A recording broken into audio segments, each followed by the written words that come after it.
শীতকালে যাদের বাতের ব্যথা আছে বা বাত থেকে যারা ভোগেন তারা কিন্তু ভীষণ বিপদে পড়েন। যে শীতের শুরু হলো, ব্যাস শুরু হয়ে গেল, ডাক্তারবাবু এই কি করলে আমার বাতের ব্যথা কমবে, আপনি আমাকে বলে দিন। আপনি তো এই ওষুধগুলো আমাকে দিয়েছেন, ব্যথা কমলে আমি প্যারাসিটামল খেতে পারি কিনা। আমি বললাম হ্যাঁ নিশ্চয়ই প্যারাসিটামল আপনি খেতে পারেন। আর কি খেতে পারি? যে ট্রামাডল খেতে পারেন, এটা কিডনি লিভার এগুলোর ওপর খুব বেশি এফেক্ট নেই, আপনি প্যারাসিটামল ট্রামাডল কম্বিনেশন পাওয়া যায়, সেই একটা দুটো আপনি খেতে পারেন। হার্টের প্রবলেম থাকলেও খাওয়া যায়।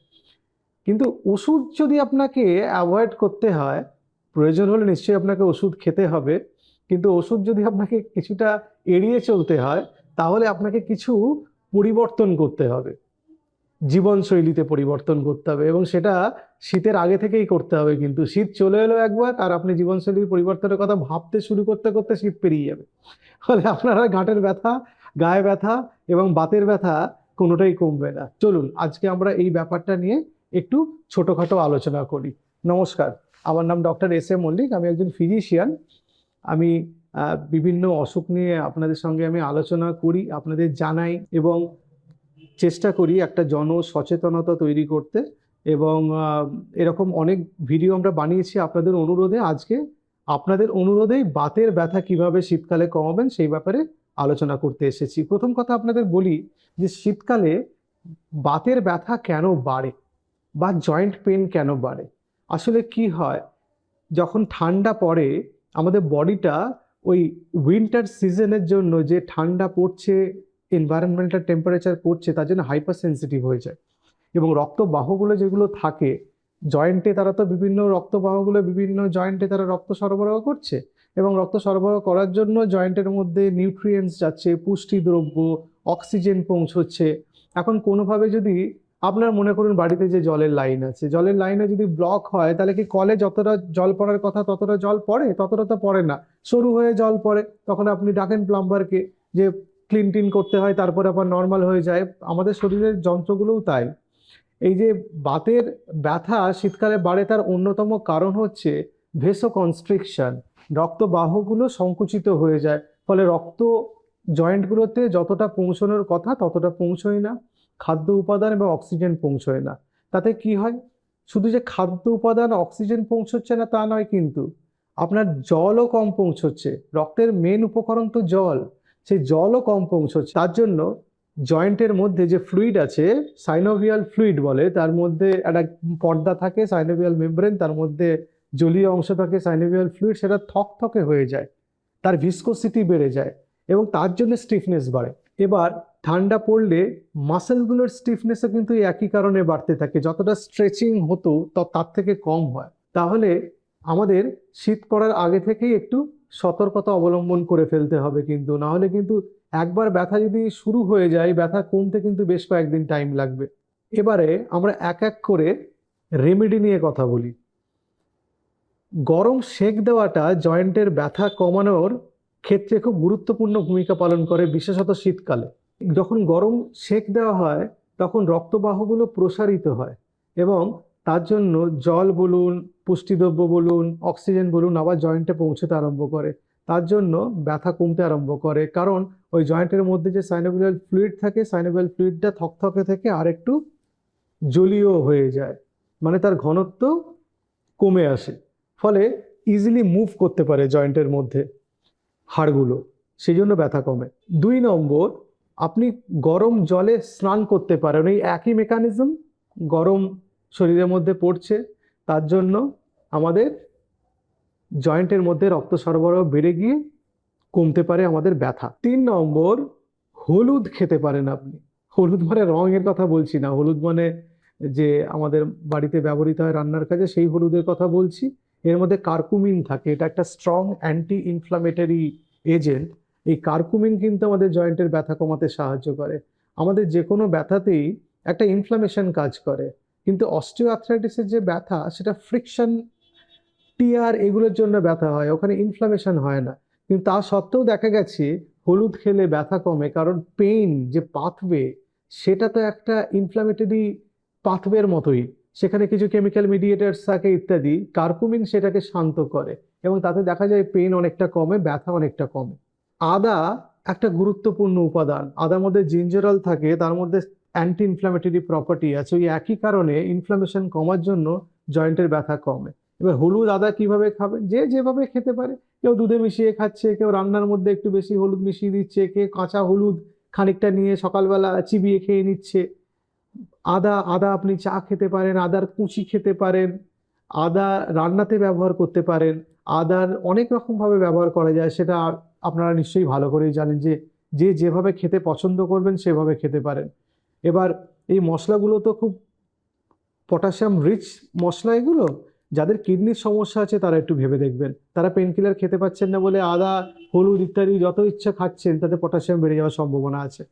তিল বা সর্ষের তেল দিয়ে গরম অবস্থায় সেটা মালিশ করতে পারেন। ওই একই ব্যাপার, গরম তেল মালিশ করলে কিছুটা ওই গরম সেকটা বেশিক্ষণ থাকে আর কি। তেল বা তিলের তেল দিয়ে, সর্ষের তেল বা তিলের তেল দিয়ে মালিশ করলে ওই একই মেকানিজম। জয়েন্টে ইনফ্লামেশন কিছুটা কমে আর রক্ত সরবরাহ বেড়ে গিয়ে ব্যথাটা কমে। যেটা মোস্ট এফেক্টিভ সেটা হচ্ছে শীতের সময় আপনার মোবিলিটি। শীত আস্তে আস্তে শুরু করছে, এই সময় আপনার জয়েন্টের মোবিলিটি কিছুটা বাড়িয়ে দিতে হবে। লো ইম্প্যাক্ট এক্সারসাইজ যেগুলো, যেগুলো জয়েন্টে ততটা ক্ষতি করে না, সাধারণ হাঁটা বলতে পারেন, সাইক্লিং বলতে পারেন, অথবা স্ট্রেচিং বলতে পারেন, এই লো ইম্প্যাক্ট এক্সারসাইজগুলো করা বেশি ভালো। আমি অনেকে বলেন, অনেকে যখন এক্সারসাইজ করতে বলি অত্যুৎসাহী হয়ে গিয়ে দৌড়ে টৌড়ে হাই ইম্প্যাক্টে লাফানো ঝাপানো করে জয়েন্টের ব্যথা বাড়িয়ে ফেলেন। সেটার কথা আমি বলছি না। লো ইম্প্যাক্ট এক্সারসাইজ যেগুলো আছে সেগুলো আপনারা করতে পারেন। আমি শীতকালে তো আপনাকে আর সাঁতার কাটতে বলতে পারি না, সাঁতারও একটা লো ইম্প্যাক্ট এক্সারসাইজ, কিন্তু সেটা আপনার যাদের বাতের ব্যথা আছে গ্রীষ্মকালে তারা করতে পারবেন। শীতকালে কিন্তু সাইক্লিং বা ওয়াকিং বা আপনারা স্ট্রেচিং এইগুলো খুব ভালো। যারা স্পোর্টস অ্যাক্টিভিটি করছেন সেটা তারা করতে পারেন, যে টেবিল টেনিস খেলছেন, মানে খুব বেশি দৌড়ঝাঁপ করা বা জয়েন্টের উপর খুব বেশি প্রেশার পড়লে আপনার সেটা কিন্তু জয়েন্টের ব্যথা পরে বাড়িয়ে দিতে পারে। তো এই জিনিসগুলো আপনারা একটু মাথায় রাখতে পারেন। রাত্রিবেলাতে জয়েন্টের ব্যথা অনেকের বেড়ে যায়, ঘুম আসতে চায় না, তো হট ওয়াটার ব্যাগ ইউজ করতে পারেন, সাবধানতা অবলম্বন করে কোনো জায়গায় পুড়ে না যায়। অনেক ডায়াবেটিক পেশেন্টদেরও পায়ে ব্যথা হয়, তারা পায়ের সেন্সেশন কম থাকার জন্য হট ওয়াটার ব্যাগ ইউজ করেছেন, কতটা উষ্ণতা সেটা তারা বুঝতে পারেনি, পা অনুধাবন করতে পারেনি, কারণ নার্ভগুলো ড্যামেজ থাকে, তাতে বার্নস হয়ে যেতে পারে, পুড়ে যেতে পারে, ফোস্কা পড়ে যেতে পারে, সেটা একটা বাজে ইনজুরি হতে পারে। ডায়াবেটিস পেশেন্টদের কোনো জায়গায় যদি ইনজুরি হয় ব্যাকটেরিয়াল ইনফেকশনের জন্য, সেই ক্ষতটা একটা ভয়াবহ আকার নিতে পারে। তো সেই জন্য একটু বুঝে শুনে ভেবে সেই কাজগুলো করতে হবে। ওমেগা-3 ফ্যাটি অ্যাসিডস খুব স্ট্রং অ্যান্টি ইনফ্ল্যামেটরি প্রপার্টি আছে, এটা একটা গুড সোর্স অফ ফ্যাটস। এটা কিন্তু আপনারা জয়েন্টের ইনফ্লামেশন কমানোর জন্য খেতে পারেন। আজকাল commercially prepared omega-3 fatty acid প্রচুর বাজারে পাওয়া যায়, সেটা আপনারা খেতে পারেন। অথবা কেউ ফ্যাটি ফিশ খেতে পারেন, একটু মোটা সোটা বড় ধরনের মাছ।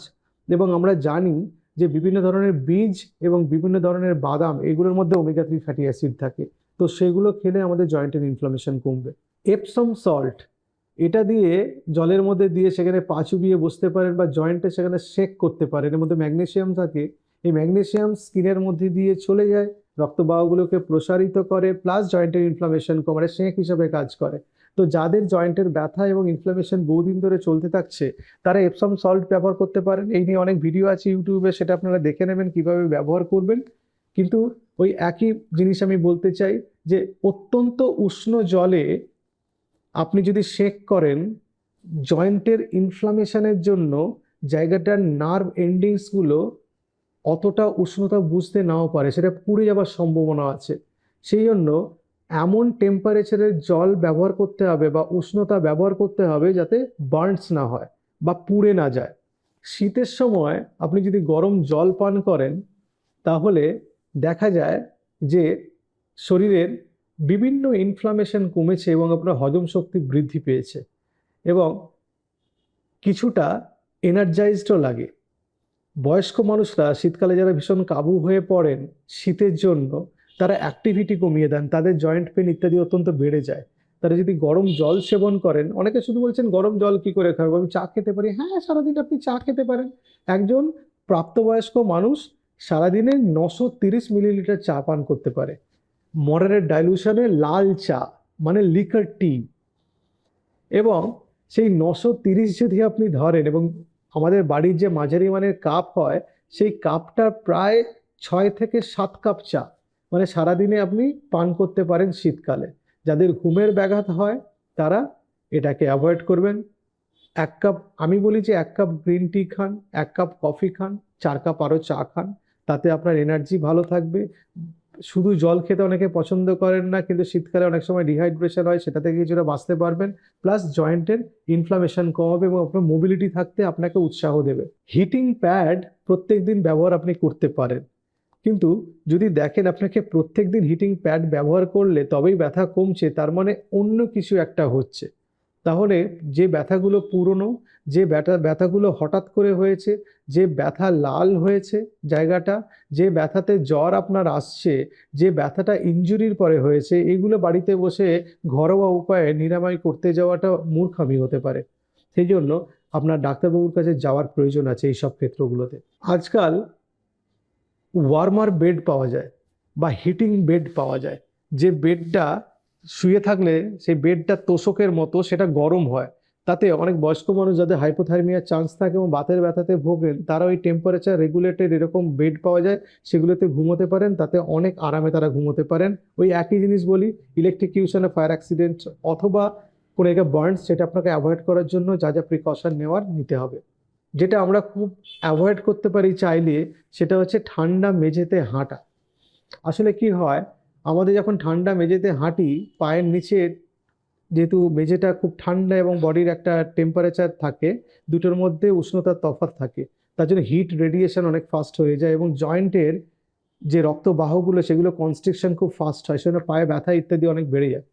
সেই জন্য মেঝেতে হাঁটার থেকে আপনি যদি কোনো স্লিপার পরে বাড়িতে বা কাপড়ের কোনো, আজকাল অনেক জুতো পাওয়া যায় যেগুলো নিচেটা রাবারের, ওপরটা কাপড়ের, সেগুলো ব্যবহার করতে পারেন, তাহলে আপনার পা গরম থাকবে এবং আপনি ব্যথা থেকে অনেকটা বাঁচতে পারবেন। এবং রাত্রিবেলা ঘুমানোর সময় অনেকের ঘুম আসে না ঠান্ডার জন্য, আর পায়ে ব্যথা করে, মোজা পরে ঘুমান। এবং যেসব বয়স্ক মানুষদের রুমের ঠান্ডা লাগে বেশি, তারা রুম হিটার ব্যবহার করতে পারেন। তো মোটামুটি জয়েন্ট পেন আপনারা কিভাবে কমাবেন শীতকালে, বিশেষত যারা বাতের ব্যথাতে ভুগছেন, সেই ব্যাপারে একটা ছোটখাটো আলোচনা আমরা করলাম। এরকম অনেক ভিডিও নিয়ে আমরা আসবো আপনাদের সামনে। নমস্কার।